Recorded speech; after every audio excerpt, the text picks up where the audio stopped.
Hello good morning दोस्तों।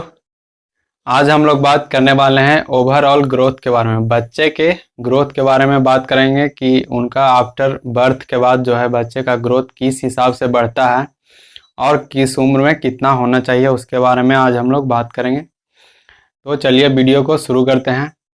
मेरा नाम है अनमोल अशेष और मैं एक नर्सिंग स्टूडेंट हूँ। सबसे पहली बात, जो ग्रोथ शब्द है उसको हम लोग कई बार इंक्रीजिंग हाइट या हाइट का बढ़ना, उसको हम लोग समझ लेते हैं ग्रोथ, जो कि यह बिल्कुल भी गलत है। ग्रोथ का मतलब होता है पूरे बॉडी का डेवलपमेंट, यानी कि उसका मेंटली डेवलपमेंट या फिजिकल डेवलपमेंट या साइकोलॉजिकल डेवलपमेंट, और भी कई सारे फैक्टर इंक्लूड होते हैं। तो ओवरऑल जितना भी डेवलपमेंट होता है बॉडी का, उसको हम लोग ग्रोथ कहते हैं, ना कि ओनली हाइट इंक्रीज हो जाने से उनका ग्रोथ बढ़ गया। तो हम लोग आज बात करेंगे ग्रोथ के बारे में। तो जो ग्रोथ है उसको हम लोग 3 फैक्टर से मेजर करते हैं। 3 चीज़ होना बहुत ज़रूरी है। सबसे पहला जो चीज़ है वो है बायोलॉजिकल ग्रोथ के बारे में बात करेंगे। नंबर जो सेकंड है वो है सेंसरी ग्रोथ। नंबर थर्ड जो है वो है मोटर ग्रोथ। बायोलॉजिकल ग्रोथ में हम लोग बच्चे के हाइट के बारे में बात करते हैं, उनका वेट के बारे में बात करते हैं, उनका जो डेवलपमेंट ओवरऑल अच्छे से हो रहा है या नहीं, उनका जो चेस्ट का जो मेजरमेंट है वो सही है या नहीं, या ग्रोथ है कि नहीं सही मात्रा में, उनका जो हेड है उनका जो साइज होना चाहिए वो कितना होना चाहिए अकॉर्डिंग टू उनके एज। तो उसके बारे में हम लोग बात करते हैं इनमें बायोलॉजिकल ग्रोथ में।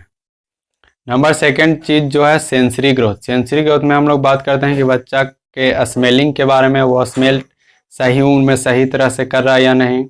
उनके टेस्ट के बारे में बात करते हैं, उनका जो विज़न मैच्योर विज़न हुआ है या नहीं, उसके बारे में हम लोग उसमें बात करते हैं सेंसरी ग्रोथ में। नंबर जो थर्ड चीज़ है वो है मोटर ग्रोथ, जिसमें हम लोग की बात करते हैं बच्चा जो है वो सीटिंग कर रहा है या नहीं, यानी कि अच्छे से बैठ रहा है प्रॉपर एज में कि या नहीं बैठ रहा है, किस उम्र में बच्चे को बैठना चाहिए या नहीं बैठना चाहिए, उसमें बात करेंगे। और जो है जो बच्चा जो है टर्निंग ले रहा है या नहीं अपने उम्र के अनुसार, या चलना हो गया उसका, तो इन सब से रिलेटेड है वो, उसमें हम लोग मोटर ग्रोथ में हम लोग बात करते हैं। तो आज हम लोग बात करेंगे बायोलॉजिकल ग्रोथ के बारे में। तो चलिए शुरू करते हैं।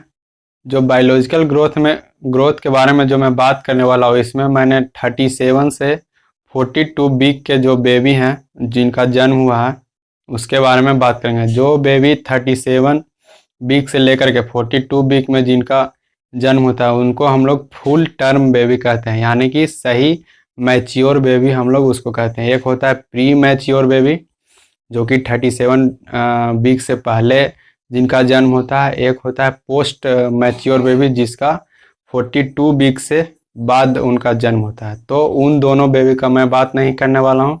तो सबसे पहले हम लोग बात करेंगे इसके वेट के बारे में। तो जो उनका वेट है वो 2.5 केजी से लेकर के 3.8 केजी के बीच में होना चाहिए। उनका एक जो एवरेज जो वेट है वो स्वस्थ हेल्दी बच्चा का वो इन रेंज के बीच में होना चाहिए। जैसे ही बच्चा का जो जन्म होता है उसके 1 वीक के बाद जो उनका वेट है उनमें आपको लूज देखने को मिलेगा, यानी कि उनका वेट जो है वो 1 वीक तक कमता है। ऐसा क्यों होता है? क्योंकि जो उनका जो है इन्वायरमेंट चेंज होता है। पहले जो बच्चा था वो इंट्रा यूट्रस लाइफ जी रहा था, अब जो है वो एक्स्ट्रा यूट्रस लाइफ जी रहा है। तो इस जो इन्वायरमेंट चेंज होने के कारण जो उनका जो एडेप्टेशन है उस उनमें थोड़ा बहुत प्रॉब्लम होता है। तो उस वजह से जो है 1 वीक तक बच्चे का जो वेट है वो लॉस होता है, गिरता है उसका वेट। एंड देन आफ्टर 10 दिन के बाद जो वेट है वो रीगेन करता है बेबी, जो कि बर्थ के टाइम जितना उनका वेट था उतना वो रीगेन कर लेता है 10 दिन के बाद। अब हम लोग बात करते हैं कि 10 दिन के बाद जो बच्चे का वेट है वो किस अनुसार बढ़ना चाहिए। तो जो बच्चे का जो वेट है आफ्टर 10 डेज के बाद जो 25 से 30 ग्राम पर डे जो है वो बढ़ता है 6 मंथ तक बच्चे का वेट। यानी कि अगर कोई बच्चा है जिसका जन्म के समय 3 केजी वेट है तो वो 6 मंथ तक उसका वेट हो जाएगा 5.4 केजी के लमसम, जिसको हम लोग 6 केजी अप्रॉक्स मान के चल सकते हैं।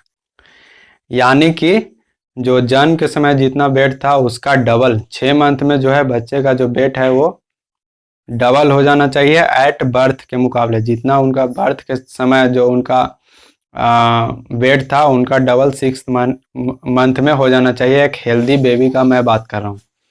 अब जो नेक्स्ट जो 6 मंथ है उसमें जो बच्चे का जो वेट है वो 15 से 20 ग्राम पर डे के हिसाब से बढ़ता है नेक्स्ट 6 मंथ तक।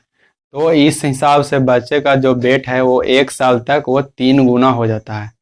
जब बच्चे का जो जन्म के समय जो वेट होता है वो 1 साल तक होते होते उसका 3 गुना हो जाता है। यानी कि अगर 3 केजी का बच्चा जो जन्म के समय है तो 1 साल होते होते उसका जो वेट है वो 9 केजी हो जाएगा।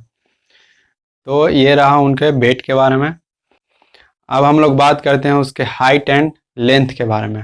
तो जो बच्चे का जो लेंथ है एट बर्थ जन्म के टाइम वो 40 से 50 सेंटीमीटर होना चाहिए जन्म के समय। जैसे हम लोग वेट को हम लोग उसके ग्रोथ से रिप्रेजेंट करते हैं उसी तरह जो लेंथ है उसको हम लोग उसके स्केलेटन ग्रोथ से रिप्रेजेंट करते हैं। जैसे जैसे बेबी का जो स्केलेटन ग्रोथ होता है उसका लंबाई भी बढ़ता है। तो लंबाई को हम लोग उसके स्केलेटन ग्रोथ से हम लोग कंपेयर कर सकते हैं या उसको तुलना कर। स्केलेटन का जो जितना ग्रोथ होगा उतना उसका ग्रोथ पूरे बॉडी का भी होगा। अब जो बात करते हैं वो है कि बच्चे का जो लेंथ है वो 6 मंथ तक 2.25 पर मंथ के हिसाब से सेंटीमीटर पर मंथ के हिसाब से बढ़ता है। और जो नेक्स्ट जो 6 मंथ है उसमें 1.25 सेंटीमीटर पर मंथ के हिसाब से नेक्स्ट 6 मंथ तक बढ़ता है। यानी कि 1 साल में जो बच्चे का जो हाइट है वो पूरे उम्र के मुकाबले 50% जो है वो 1 साल में ही ग्रोथ कर जाता है। और इसी तरह जो है 4 ईयर का जब बच्चा होता है तो उसका हाइट जो है वो जन्म में जितना उसका हाइट था या लेंथ था उसका डबल हो जाता है 4 मंथ में। और वही बात करें आफ्टर 13 ईयर होते होते जो बच्चा है उसका जो हाइट है वो 3 गुना हो जाता है। यानी कि अगर कोई बच्चा उसका जो बर्थ के समय 50 सेंटीमीटर लेंथ है तो वो 13 साल होते होते तक उसका जो हाइट है वो 150 सेंटीमीटर हो जाएगा। अब हम लोग बात करते हैं बॉडी प्रोपोर्शन के बारे में। इनमें हम लोग बच्चे का जो बॉडी है उसको हम लोग 2 भाग में बांटते हैं, एक लोअर पार्ट और एक अपर पार्ट। जो मिड पॉइंट जो होता है वो मिड पॉइंट कहाँ पे होता है उसके बारे में बात करते हैं। जो मिड पॉइंट हम लोग लेते हैं जिसको हम लोग 2 भाग में बांटे हैं वो मिड पॉइंट नाभि से थोड़ा ऊपर हम लोग लेते हैं। तो ना उस पॉइंट से अगर ऊपर वाला जो पार्ट है उसको हम लोग अपर पार्ट कहते हैं और उससे नीचे वाले पार्ट को हम लोग लोअर पार्ट कहते हैं। तो हम लोग सबसे पहले बात करते हैं अपर पार्ट जो है वो लोअर पार्ट के मुकाबले जल्दी ग्रो होता है। यानी कि जैसे उसका हेड हो गया, उसका चेस्ट हो गया, उसका हैंड हो गया, ये सब जो है वो जल्दी ग्रो करता है अकॉर्डिंग टू लेग के मुकाबले जो है ये सब जल्दी ग्रो करता है। तो अब हम लोग बात करते हैं सबसे पहले अपर पार्ट के बारे में, वो भी हेड के बारे में। हेड का जो है वो जन्म के समय कितना लेंथ होना चाहिए, उसका कितना वॉल्यूम होना चाहिए उसके बारे में हम लोग बात करते हैं। तो जो बच्चा है, जो एक स्वस्थ बच्चा हेल्दी जो बेबी होता है उसका जो हेड का जो लेंथ होना चाहिए वो 33 सेंटीमीटर से लेकर के 35 सेंटीमीटर होना चाहिए एट बर्थ के समय। ये इनका वॉल्यूम हुआ जो बर्थ के समय होना चाहिए। और इनका जो हेड है वो किस हिसाब से ग्रो करता है उसके बारे में बात करते हैं। तो 6 मंथ तक जो बच्चे का जो हेड है वो 1/2 इंच पर मंथ के हिसाब से ग्रोथ करता है 6 मंथ तक। और आफ्टर 6 मंथ नेक्स्ट जो 6 मंथ है वो उसमें 1/4 इंच पर मंथ के हिसाब से नेक्स्ट 6 मंथ ग्रोथ करता है। यानी कि जब बच्चा 1 साल का हो जाता है तो उनका जो हेड का साइज है वो 40 सेंटीमीटर हो जाता है, लगभग 40 सेंटीमीटर के अप्रॉक्स हो जाता है। अब हम लोग बात करते हैं उसके चेस्ट के सर्कमफ्रेंस के बारे में। उसका जो चेस्ट का जो वॉल्यूम है वो कितना होना चाहिए एट बर्थ के समय और किस हिसाब से बच्चा ग्रो करता है। तो जो चेस्ट का जो साइज होता है वो हेड के साइज से 2 सेंटीमीटर कम होता है। यानी कि आप उसका रेंज बताएं, एवरेज रेंज, तो वो 30 से लेकर के 32 सेंटीमीटर के अप्रॉक्स हो सकता है। कि नॉर्मल बेबी का जो हेल्दी जो बच्चा होता है उसका इतना होना चाहिए। अगर इसमें है तो आपका बच्चा बिल्कुल भी स्वस्थ है।